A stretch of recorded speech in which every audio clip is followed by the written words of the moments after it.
Aujourd'hui, je vais vous conter comment une personne a fraudé pour plusieurs millions de dollars le jeu de Monopoly au McDonald's. Son travail était de garder en sécurité les billets gagnants.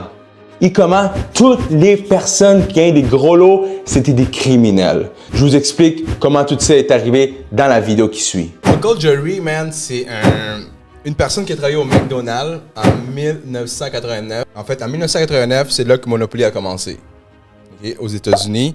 Puis là, en fait, Uncle Jerry, c'était une personne qui s'occupait de la production d'étiquettes. McDonald's, la première année, durant 3 mois, 24 heures sur 24, ils ont imprimé 1,5 billion d'étiquettes. Ouais, 1,5 billion d'étiquettes. Fait que là, en fait, Uncle Jerry, sa job, c'est de transporter les billets gagnants avec des 25 000, 50 000, 100 000, 1 million. Des fois, il fallait qu'ils sortent de l'État pour aller dans un autre État pour s'assurer que le billet rentre bien, tout ça. Fait que là, à un moment donné, il a comme arrêté ça parce que je pense que la production... Je me rappelle plus ce qui est arrivé. Mais là, il s'est dit, man, je transporte les billets gagnants de 25 000, 50 000, 100 000, 200 000, 1 million. Fait qu'il a décidé d'en voler un. Wow. Le premier, il en a volé un qui était de 25 000. Fait qu'est-ce qu'il a fait? Comme c'est lui qui était il pouvait pas l'aller les chercher lui-même. Ouais. Fait qu'est-ce qu'il a fait, man? C'est qu'il l'a vendu pour... Le premier, il a vendu pour 2000 $ cash. Wow. 2000 cash. Ouais. Puis c'est arrivé, personne n'a rien su. Bref, il a pris l'habitude, man. Il en a vendu... il a volé ceux de 50 000. Il a volé une fois, je pense que c'est une Dodge Viper.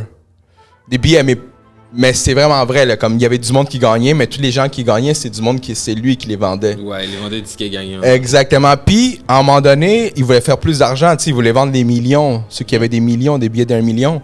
Fait que là, la seule chose, parce qu'en fait, il avait déjà trouvé quelqu'un qui avait acheté comme un billet à 200 000. Puis, le gars, il a dit, OK, ben, dès que je m'en vais réclamer mon argent, ben je te donne 50 000, mais il a jamais donné son 50 000. Il est juste parti avec le 200 000. Fait qu'en fait, qu'est-ce qu'il a fait? Il s'est lié avec la mafia, man. Nice. Il s'est lié avec la mafia, bro, puis il vendait des 1 million, des billets d'étiquettes gagnant de 1 million à la famille de la mafia dans le temps aux États-Unis. Puis là, il faisait du cash, là. Bref, 1 million. Pour dire que ça a duré 10 ans, tout ça, man. Puis dans 10 ans, là, il a volé pour 25 millions. What the fuck? Au McDonald's en prix, là, en prix cash, en prix tout, là. Wow. Ouais. Puis juste aussi, man, juste pour vous dire que en 1989 jusqu'à 1999, le McDonald's aux États-Unis, man, il n'y a aucun, durant ces 10 ans-là, qu'au Canada a gagné, puis ça, c'est McDo qui voulait pas. McDo voulait aucun Canadien qui gagne un gros lot.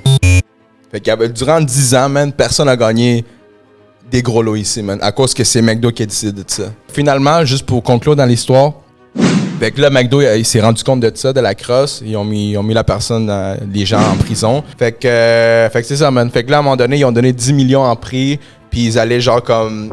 il y avait comme à un moment donné, il y avait comme... Ils allaient dans les magasins de McDo pour les personnes qui sont là, puis ils donnaient en prix genre les 1 million, des 100 000, à du monde random qui était dans le magasin. Fait que c'est ça. Nous autres aussi, on a tenté notre chance de gagner le gros lot de Monopoly. Dans cette vidéo, allez l'écouter tout de suite, ça vaut la peine, puis abonnez-vous à notre chaîne. Peace out.